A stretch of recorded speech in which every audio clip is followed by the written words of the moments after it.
다이어트 항상 이런 겁니다. 해보셨거나 하고 있거나 할 예정이거나, 예, 뭐 세 가지 중에 보통 하나잖아요. 근데 우리가 또 다이어트 하면 내일부터 하는 게 다이어트라고도 뭐 이렇게 얘기하고요. 어떤 경우에는 우리가 이제 치열하게 다이어트를 해가지고 이제 몸무게를 이렇게 좀 잘 뺍니다. 근데 그렇게 잘 먹는 거 참고 이렇게 다이어트 하다가 한순간에 결심이 무너지고, 예, 막 그 폭식을 하게 되는 경우들도, 예, 많이 있어요. 그럼 이 다이어트 끝까지 잘 참고 몸무게 잘 빼고 이러면 너무 좋을 텐데 왜 이게 안 될까? 왜 끝까지 잘 참는 게 이렇게 어려운 일일까? 이런 마음이 듭니다. 그 심리학 쪽에서 보면은 로이 바우마이스터라는 심리학자가요, 이와 관련한 실험을 하나 한 게 있습니다. 그 배고픈 대학생들을 이렇게 모아 실험실에 앉혀 놓습니다. 그래서 이제 두 팀으로 나누는데요. 이제 그 앞에 갓 구운 초콜릿 쿠키 냄새가 진동하게 만드는 거죠. 배도 고픈데 초콜릿 쿠키 냄새 나면 얼마나 먹고 싶겠어요. 근데 이제 두 그룹으로 나눴다고 했잖아요. 한 그룹은 마음껏 먹게 해요. 이 초콜릿 쿠키를 마음껏 먹게 하고, 다른 한 그룹은 쿠키는 안 주고, 냄새는 나는데 쿠키는 안 주고 그 앞에 뭐를 갖다 놓냐? 물을 갖다 놓습니다.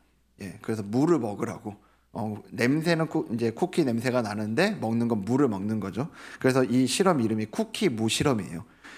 이제 쿠키 냄새를 맡으면서 계속 참아야 되는데, 그 다음에 이제 중요한 건 그 다음 실험이에요. 이 두 팀한테 거의 풀 수 없을 정도로 어려운, 아주 어려운 퍼즐 문제를 내는 거죠. 그리고 얼마나 이거를 오래 버티는지, 어차피 풀 수는 없는 겁니다. 얼마나 빨리 푸느냐가 아니라 어차피 못 푸는 건데 얼마나 이걸 풀어보려고 오래 버티는가를 실험을 한 거예요. 자, 이 두 그룹 중에서 여러분 생각할 때는 어느 그룹이 더 많이 참았을 것 같습니까?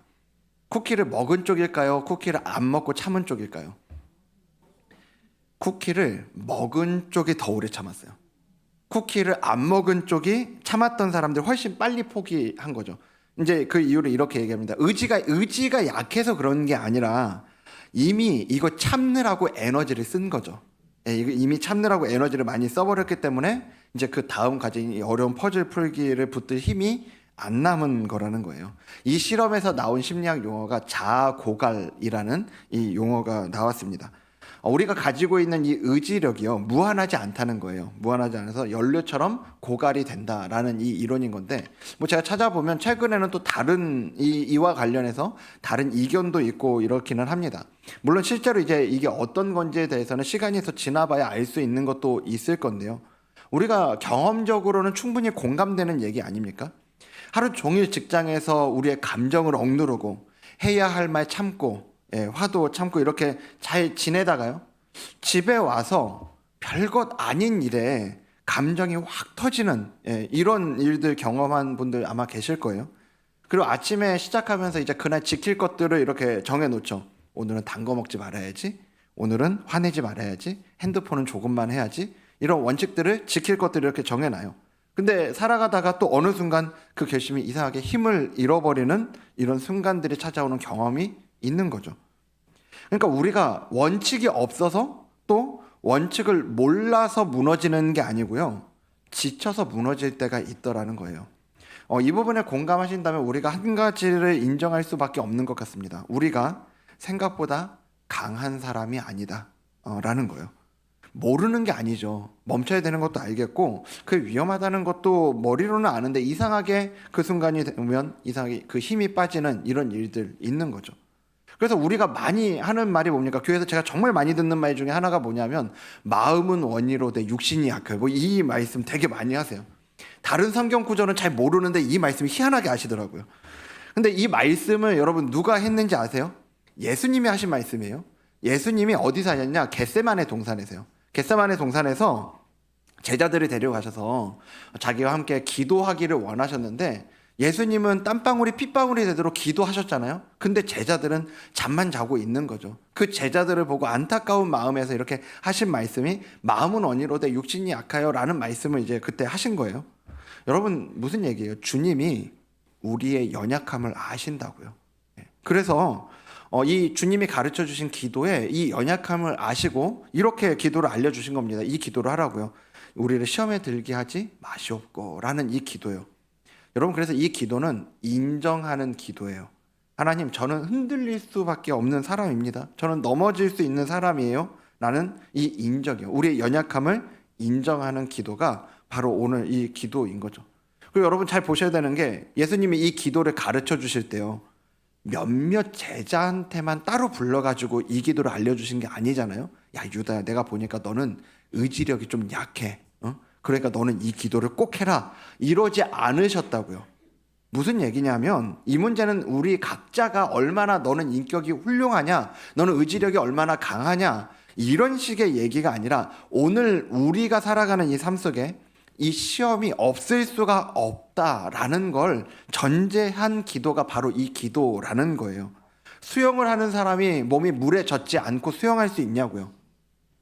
이 땅을 살아가면서 숨을 쉬지 않고 살아갈 수 있는 사람이 있냐고요. 불가능한 얘기들이잖아요. 마찬가지로 하나님을 하늘에 계신 우리 아버지로 여기고 살아가는 하나님의 자녀들에게 이 시험이라고 하는 건 피할 수 없는 현실이다라는 겁니다.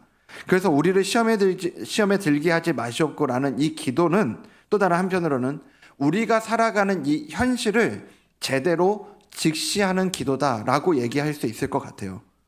그 이제 우리가 이제 주님이 가르쳐 주신 대로 이 기도를 주님께 올려 드려야 되잖아요. 근데 먼저 정리가 필요한 부분이 있어요. 여기 말씀하시는 시험, 우리가 시험에 들게 하지 마시옵고라고 할 때 이 시험이 도대체 뭘 얘기하냐는 거죠. 여기 시험이라는 단어가 헬라어로 페이라스모스라는 단어거든요.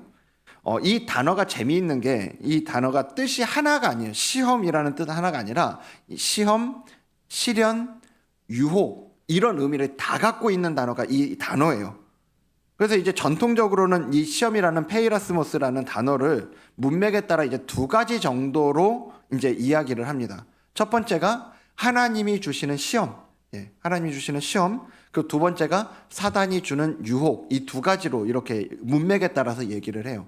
영어로는 시험은 테스트라고 번역되어 있는 부분들이 있고 유혹은 템테이션 이렇게 이야기하잖아요.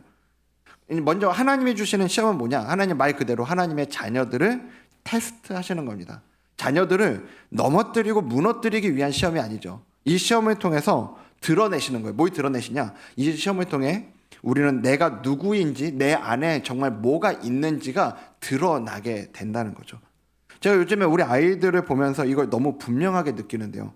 분명히 아이들이 공부한다고 책상에 앉아서 책을 보고 이제 강의를 듣고 하잖아요. 그런데 그래서 아이들이 진짜로 이제 공부가 됐냐, 그 강의를 듣고 책을 본 내용이 자기께 됐냐, 이건 또 다른 얘기인 거죠.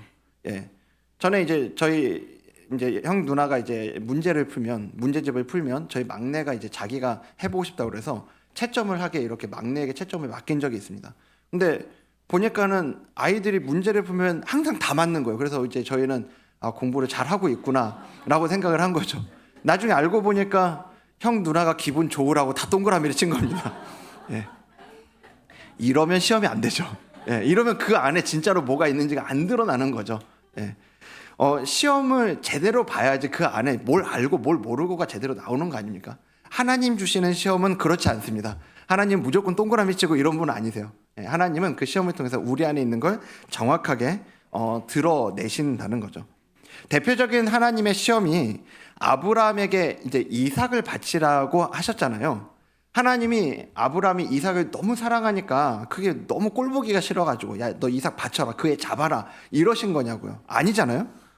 물론 하나님의 그 명령을 듣고 모리아산으로 가는 그 여정 절대 쉽지 않았을 겁니다. 성경에 그때 아브라함의 마음이 어땠는지, 어떤 고민을 했는지 이거 다 보여주지는 않지만 충분히 그 모리아산으로 가는 여정이 너무너무 무거웠을 거라는 건 우리가 공감하는 거죠.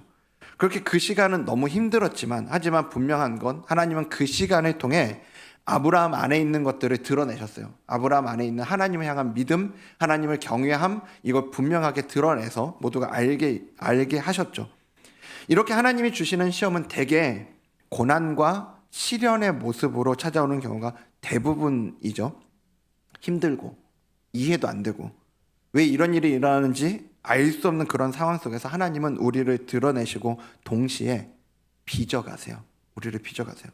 그래서 야고보는 이 시험에 대해서 이렇게 이야기를 합니다. 야고보서 1장 2절 3절 말씀인데요. 내 형제들아 너희가 여러 가지 시험을 당하거든 어떻게 여기라고요? 온전히 기쁘게 여기라. 이렇게 얘기를 합니다. 왜냐하면 이어서 3절에 얘기하는데 이는 너희 믿음의 시련이 인내를 만들어내는 줄 너희가 알미라 라고 얘기를 해요.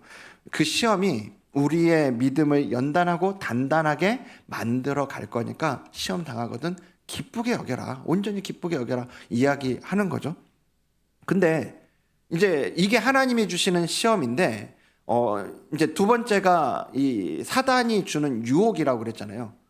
이제 예수님이 가르쳐 주신 기도에 시험에 들게 하지 말게 해달라는 이 기도는 하나님이 주는 시험을 없게 해달라. 하나님 저 그런 거 싫어요. 이런 얘기 당연히 아니겠죠. 이 두 번째 사단이 주는 유혹을 이야기할 건데 그걸 염두에 두고 야고보는 또 이렇게 이야기합니다. 야고보서 1장 13절 말씀이에요.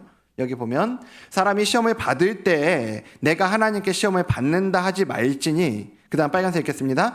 하나님은 악에게 시험을 받지도 아니하시고 친히 아무도 시험하지 아니하시느니라. 아멘. 그러니까 지금 야고보서 말씀 그냥 읽다가 보면 분명히 시험 당할 때 기쁘게 여기래며 또 근데 여기 하나님께 시험 받는다고 얘기하지 말라고 하나님 아무도 시험하지 않으신다고 이렇게 얘기하는데 여기서 나오는 이 단어는 아까 말씀드렸던 이 페이라스모스랑 똑같은 단어지만 유혹이라는 의미로 이 문맥상 우리가 이해할 수 있는 거죠. 사단이 주는 유혹이요. 마태복음 4장에 보면 예수님이 공생을 시작하시기 전에 그 광야에서 사단에게 페이라스모스 시험을 받으시는 장면이 나오잖아요. 사단은 그 시험을 통해서 예수님을 유혹했고요. 그리고 무너뜨리려고 하죠. 이렇게 사단이 던지는 이 유혹의 목적은 아주 분명합니다. 하나님과 우리 사이를 갈라놓는 것. 죄를 짓도록 유혹하고 하나님과의 관계를 끊어놓으려고 하는 거죠. 고난과 시련이 오면 그걸 통해서 거 봐라. 하나님이 너 사랑하시면 이럴 수 있냐? 뭐 이것부터 시작해서요. 하나님 믿어봐야 하나도 소용없지 않냐?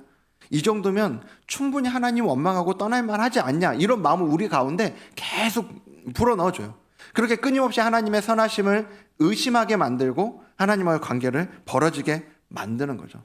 무엇보다 여러분 사단은 우리를 너무너무 잘 안다는 걸 기억하셔야 돼요. 우리는 자꾸 착각해요. 내가 나를 제일 잘한다. 이런 착각 속에 살아갑니다. 아니요. 사단이 우리를 훨씬 잘합니다. 언제 우리를 유혹하는 게 가장 효과적인지도 알고요. 또 우리가 무엇에 가장 취약한지도 사단은 너무너무 기가 막히게 잘 알아요.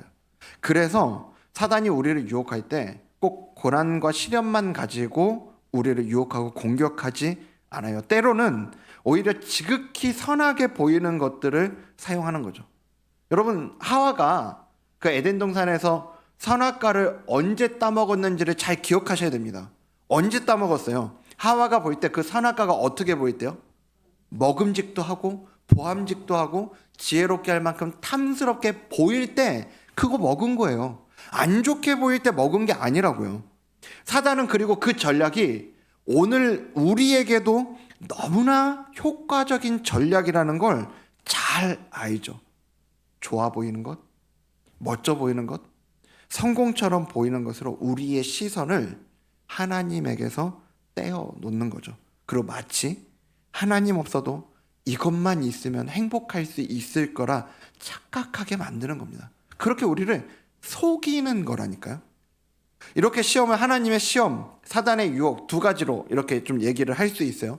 그리고 예수님의 이 기도는 두 번째, 사단이 주는 유혹에 대해서 시험에 들게 하지 말게 해달라라는 기도인 거죠. 근데 여기서 우리가 이런 생각을 좀 해볼 수 있습니다. 아니 이렇게 다른 거면 하나님이 주시는 시험과 사단이 주는 유혹이 이렇게 다른 거면 처음부터 하나님이 주시는 시험과 이 사단이 주는 유혹을 다른 단어를 쓰면 좀 좋냐, 덜 헷갈리고 좋겠냐 이런 생각이 우리가 들 수 있단 말이에요. 근데 성경은 굳이 이 두 단어를 따로 분리하지 않습니다. 두 상황을 분리하지 않아요. 왜냐하면요, 우리 삶에 찾아오는 이 시험들은요, 하나님이 주시는 시험, 사단이 주는 유혹은 정확하게 분리돼서 찾아오지 않거든요. 대부분의 경우에 하나님의 시험과 사단의 유혹은 같은 사건 안에 함께 얽혀서 우리에게 찾아올 때가 너무너무 많은 거죠. 성경에서 대표적으로 그걸 볼 수 있는 게 아까 말씀드렸던 그 선악과잖아요. 선악과. 하나님이 선악과를 왜 만드셨냐고요. 사람을 유혹하고 시험에 걸리나 안 걸리나, 한번 걸리면 너 끝이다, 막 이렇게 함정 파고 기다리고 계신 이런 게 아니잖아요. 이런 식으로 오해할 수 있는데 아니라고요. 오히려 그 선악과를 왜 주셨어요? 이 선악과를 통해서 창조주 되시는 우리 하나님과 피조물인, 지음받은 피조물인 인간 사이에 질서를 바로 잡으시는 거예요. 하나님과 우리 사이에 질서를 잡으시고요. 또 선악과를 주셨다라는 것 자체가 뭐를 의미하는 거냐? 인간에게 자유의지를 주셨다고요. 여러분, 사랑이라고 하는 건 자유의지를 갖고 있는 존재만 가능한 거죠. 기계가 아무리 사랑하는 척 해봐야 불가능한 거잖아요. 자유의지가 없으니까. 명령대로만 움직이는 거니까. 자유의지가 있어야 사랑이 되는 거예요. 그래서 하나님은 인간에게 주신 그 자유의지를 가지고 선악과를 따먹지 말라는 그 말씀에 순종함으로 하나님을 향한 인간의 사랑을 표현할 수 있는 방법을 선악과를 통해 마련해 두신 거죠. 그러니까 정리하면요, 하나님은 선악과를 통해서 아담과 하와가 인간이 질서와 순종을 배우고 하나님을 더 사랑하기를 원하시는 마음에서 이 선악과를 두셨다고요. 그런데 사단이 그걸 틈타서 거기에 교묘한 거짓을 심어두잖아요. 사단이 여자에게 나타나자마자 한 얘기가 뭐예요? 그 선악과를 갖고 한 얘기가 뭐예요? 야, 하나님이 정말 동산 모든 나무의 실과를 먹지 말라고 그랬냐? 라고 시작을 해요. 하나님은 모든 걸 허락하셨어요. 단 하나만 빼고. 그런데 이 하나를 금지한 걸 마치 하나님이 전부를 억압하시는 분인 것처럼 그렇게 여기게 만든다고요. 오늘 우리도 똑같은 거 아닙니까? 그 생각하지 않아요? 그리고 또 사단이 어떻게 속여요? 그거 먹으면 하나님처럼 될까 봐 하나님이 그 좋은 걸 손도 못 대게 하려는 것처럼 그렇게 하나님을 그렇게 여기게 만들잖아요. 하나님은 이 선악과를 통해 우리와 더 깊은 관계를 맺기를 원하셨고요. 사단은 이 선악과를 통해서 하나님과 인간의 관계를 끊어놨죠. 여러분, 이게 그 태초에 에덴 동산에서만 벌어지는 일이 아니에요. 교회 안에서도, 여러분이 사는 삶의 현장, 공동체, 교회 안에서도 얼마든지 우리가 보게 되는 일이 바로 이 일이죠. 이제 1학기 다락방이 시작이 돼요. 지금까지도 우리 교회 시작하고 나서 하나님이 다락방을 통해서 주신 은혜의 소식들이 참 많이 있습니다. 이번 학기에도 그런 소식들이 곳곳에서 들려올 것들을 기대하고 있는데요. 근데 여러분, 다락방에서 은혜를 경험한다, 공동체에서, 교회에서 은혜를 경험한다, 이게 항상 기분 좋고 하하호호 웃음만 있을 거다, 이런 얘기예요? 아니죠. 다락방 하다 보면요, 때로는 불편한 상황에 직면하죠. 말 한마디에 마음이 상하기도 하고요. 저 사람 도대체 왜 저런가 싶은 그런 때가 있다고요. 여러분, 그거 하나님의 테스트입니다. 그걸 통해서 우리 안에 있는 연약함을 드러내시는 거예요. 만약에 내가 그 자리에 예수님이 계셔도 상처를 받고 예수님이 계셔도 속상하셨을 것 같으면 그거는 합당한 겁니다. 근데 예수님은 안 그러실 것 같은데 나는 속상하다? 그러면 그건 우리 안에 연약함을 보여주시는 장면인 거예요. 또 그리고 그게 그걸로만 끝나지 않죠. 그런 갈등, 이 속상함이 이제 풀어내지는 과정을 지나면서요, 서로를 더 깊이, 그런 게 없을 때보다 더 깊이 서로를 이해하게 돼요. 그리고 사랑하는 관계로 빚어지는 일들이 그 시간들을 통해 이루어지는 거거든요. 하나님의 테스트예요. 그런데 이 똑같은 상황 가운데 사단의 유혹이 들려오기도 한단 말이에요. 거 봐라, 다락방 해봐야 소용없어. 사람 모이는데 다 똑같더라. 뭐하러 상처받는데 가. 어차피 인생은 혼자야.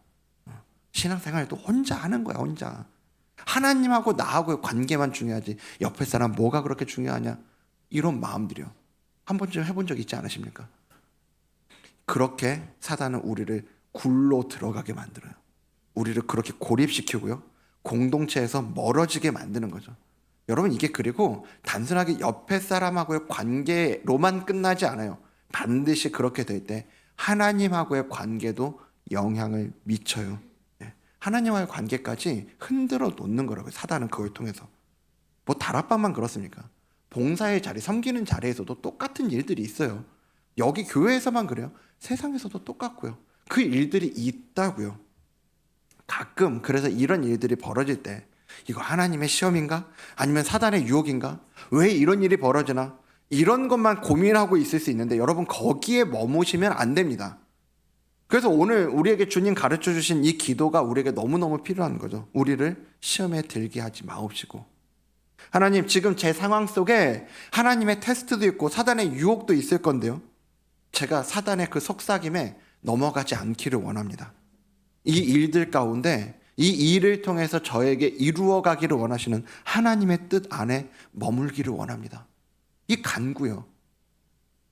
그래서 이 기도는요, 오늘 우리 눈앞에 벌어진 이 상황 뒤에 숨겨진 영적인 실체를 직시하겠다라는 그런 선언의 기도이면서 동시에 그 상황에서 우리를 도우시는 은혜를 간구하는 기도가 바로 우리를 시험에 들게 하지 마옵시고 라는 이 기도인 거죠. 근데 우리가 이 시험에 대해서 하나 더 생각해야 되는 게 있는데, 오늘 우리는 어떤 기준을 가지고 이 시험을 판단하느냐는 거예요. 어떤 기준으로 시험이냐 아니냐를 우리가 볼 거냐는 거죠. 우리는 내 형편이 좋은가 그렇지 않은가를 기준으로 시험을 판단하는 경향이 우리 모두 안에 다 있죠.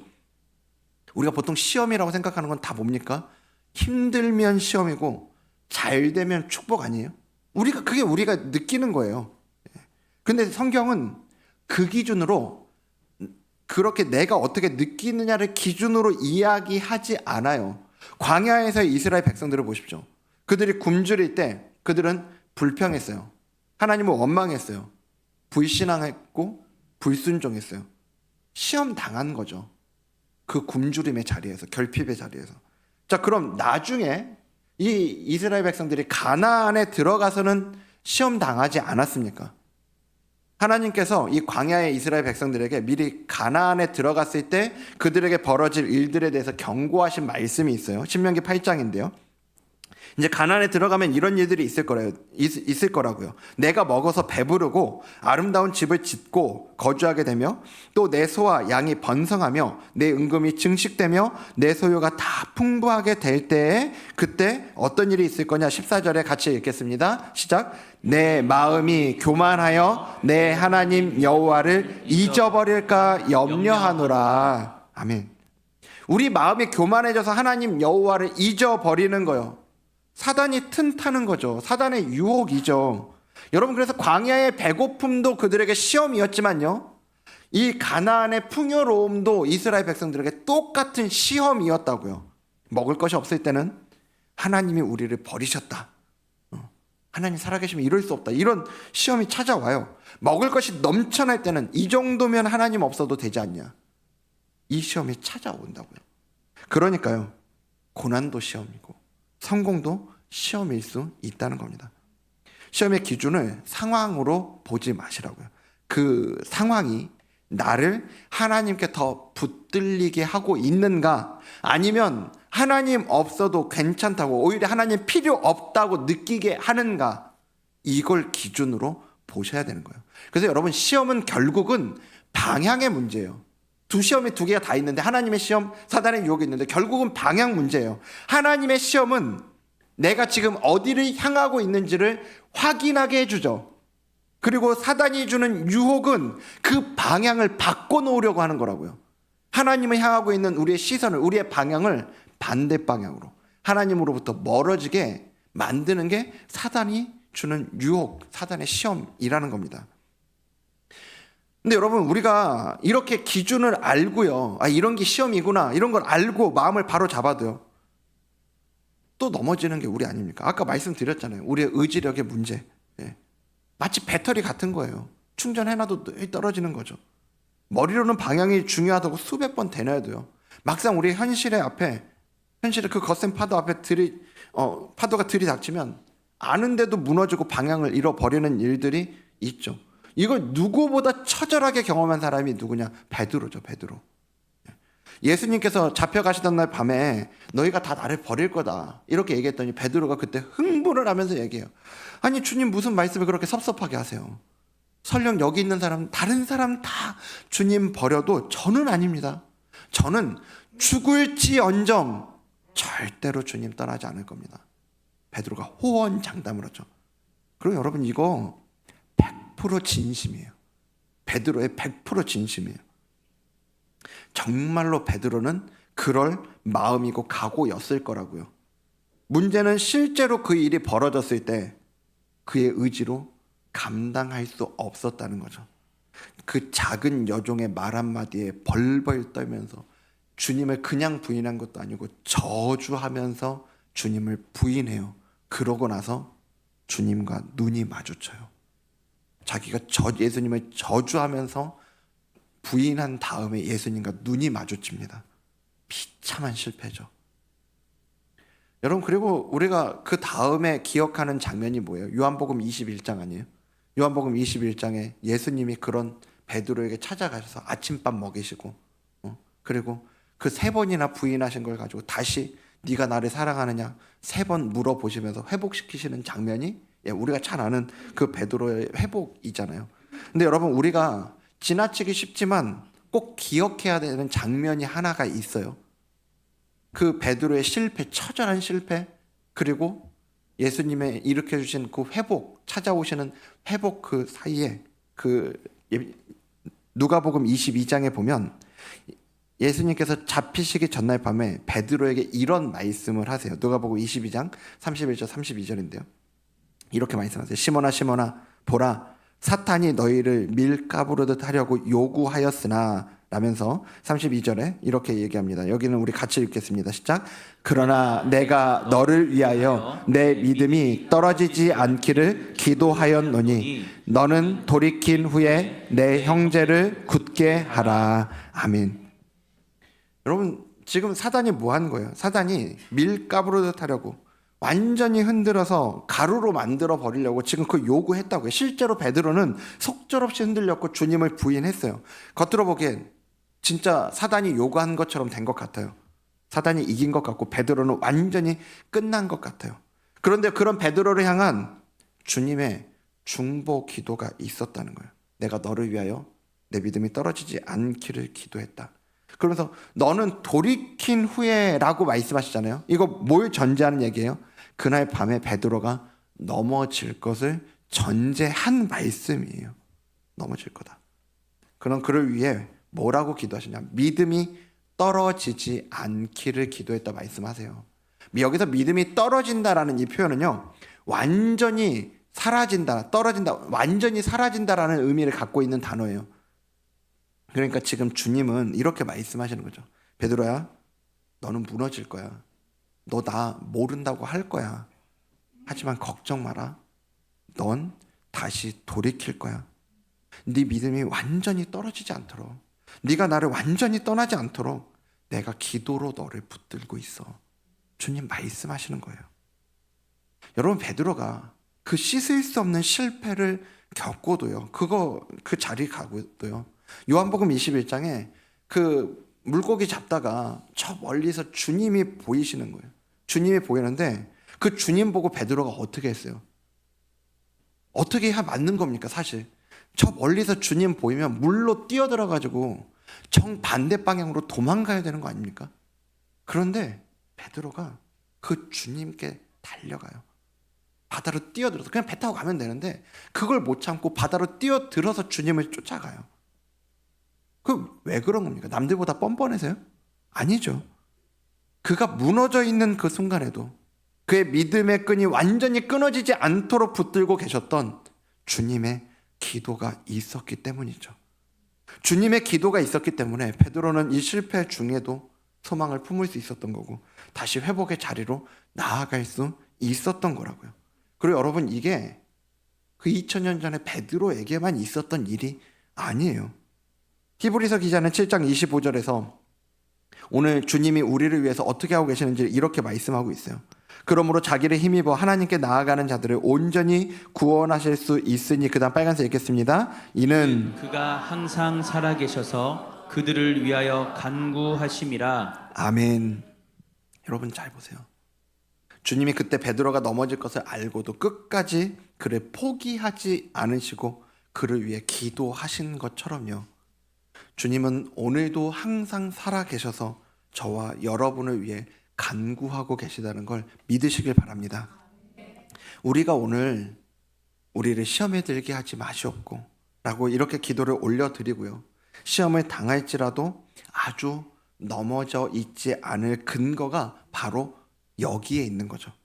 내 의지력의 문제도 능력의 문제도 신앙 연륜의 문제 아니라는 겁니다. 우리가 기도하기 전부터요. 아니 우리가 너무 지쳐서 기도할 힘조차 잃어버린 그 순간에도 나보다 나를 더 사랑하시는 주님이 나를 위해 중보하고 계시다는 걸 기억하며 그 주님을 붙잡으며 나아가는 저와 여러분 되기를 주님 이름으로 축복합니다. 말씀 맺으면서요. 여러분 우리가 넘어지는 자리들이 있어요. 지금 이 자리에도 넘어져 있고 이제 못 일어날 것 같다라는 어떤 그런 생각 드는 분 계실지 모르겠습니다. 사단은 그렇게 우리를 넘어뜨리려고 발버둥을 쳐요. 그리고 우리가 그렇게 넘어지잖아요. 넘어뜨리기도 하지만 넘어진 그 자리에서도 사단은 그 기회를 놓치지 않아요. 너 이제 끝났어. 너 또 넘어졌잖아. 다시 일어나면 뭐하냐? 또 넘어질걸? 그냥 포기해. 끊임없이 우리에게 속삭일 거예요. 여러분 그때 기억하고 선포하셔야 됩니다. 우리에겐 중보자가 있습니다. 우리에겐 중보자가 있어요. 그래서 여러분 우리의 소망은 나는 다시는 넘어지지 않을 거야 라는 우리의 각오와 결단에 있지 않아요. 우리의 소망은 넘어져도 나를 위해 기도하시는 분이 계신다. 여기에 우리의 소망이 있다는 걸 기억하시길 바랍니다. 바로 그것이 오늘 우리가 우리를 시험에 들게 하지 마시옵고 라고 기도할 수 있는 근거고요. 오늘 우리가 넘어진 자리에서조차도 다시 한번 일어나기 위한 그 소망을 붙들 수 있는 근거가 된다는 걸 여러분 기억하셔야 돼요. 이번 한 주 여러분의 삶의 현장에서 또 그런 시간들 올 수 있습니다. 그 자아 고갈의 순간이요. 나를 통제하고 있던 그 의지력이 바닥이 나버리는 것 같고요. 다 포기하고 싶고 옛 모습으로 돌아가고 싶은 그때요. 심지어는 다시 잘해봐야지라는 결단조차 나오지 않을 때요. 여러분 그때 그 순간에 그런 우리의 연약함을 인정하고 우리를 위해 중보하시는 주님의 기도에 우리의 마음을 드리며 나아가시길 간절히 소망합니다. 지난주에도 말씀드렸잖아요. 잘한 다음에 주님 찾는 게 기도 아니라고요. 자꾸 저도 그 마음이 들 때가 많아요. 다시 잘 내 삶을 회복시켜 놓고 기도해야 될 것 같은 마음이요. 아니요. 안 되는 그 자리요. 무너진 그 자리에서 주님 찾는 거예요. 왜냐하면요. 우리가 주님을 붙들고 싶어 하는 것보다 주님이 그런 연약한 우리를 훨씬 더 붙들어주고 하고 싶으시기 때문에 여러분 그래서 기억하십시오. 우리가 잘하는 게 승리가 아닙니다. 우리를 붙드시는 주님을 바라보고 주님을 붙잡는 게 승리라는 걸 꼭 기억하시기 바랍니다. 이 시간 그래서 그렇게 우리를 위해 중보하시는 그 주님의 마음을 담아서 우리 옆에 있는 분에게 이렇게 좀 선포해 주십시오. 당신도 승리할 수 있습니다. 여러분 믿으십니까? 여러분 우리도 승리할 수 있습니다. 내가 잘 살아가서가 아니라 우리가 언제 어디에서라도 주님이 우리를 바라봐 주시기 때문에 주님이 우리를 먼저 품어주셨기 때문에 우리는 그 주님을 바라보는 승리의 자리로 나아갈 수 있음을 기억하시고 이번 한 주간 그 승리의 삶을 살아내는 저와 여러분 되기를 주님 이름으로 축복합니다. 오늘 이 말씀을 기억하면서 우리 함께 자리에서 일어나 찬양하도록 하겠습니다. 우리 그 주님의 마음을 우리의 마음 가운데 품고 나는 일어섭니다. 함께 찬양하며 나아가겠습니다. 어둠 속에 아무것도 보이지 않아도 주님의 약속을 잊을 때에도 주가 붙드시기에 버텨내는 삶 우리 주님이 원하시는 삶이요. 주가 원하는 삶 절망 중에 절망 중에 무엇 하나 들리지 않아도 예수의 능력이 힘이러 가도 주의 자녀이기에 예배하는 삶, 우리 주님이 원하는 삶, 그래서 우리는 이렇게 선포합니다. 나는 일어섭니다. 나는 일어섭니다. 더 이상 내 삶에 아픔이 아프게 두지 않겠습니다. 나는 예배합니다. 내게 약속하신 그 자리로 다시 한번 나아갑니다. 우리 다시 한번 처음부터 찬양합니다. 어둠 속에 아무것도 보이지 않아도 주님의 약속을 잊을래도 주가 붙드시기에 버텨내는 삶, 주가 원하는 삶, 절망 중에 무엇 하나 들리지 않아도 내 안에 예수의 능력이 힘을 잃어가는 것처럼 느껴져도요, 우리가 주의 자녀이기에 주님을 찾는 그 예배하는 삶, 주가 원하는 삶, 우리가 믿음으로 선포하며 나아갑니다. 나는 일어섭니다. 나는 일어섭니다. 더 이상 내 삶에 아픔이 아프게 두지 않겠습니다. 나는 예배합니다. 내게 약속하신 그 자리로 다시 한번 나아갑니다. 나는 일어섭니다. 나는 일어섭니다. 더 이상 우리 함께 선포하며 나갑니다. 아픔이 아프게 두지 않겠습니다. 나는 예배합니다. 내게 약속하신 그 자리로 우리 마지막으로 우리의 마음을 담아 주님 앞에 우리의 믿음으로 선포합니다. 나는 일어섭니다. 나는 일어섭니다. 더 이상 내 삶에 아픔이 아프게 두지 않겠습니다. 나는 예배합니다. 내게 약속하신 그 자리로 다시 한번 나아갑니다.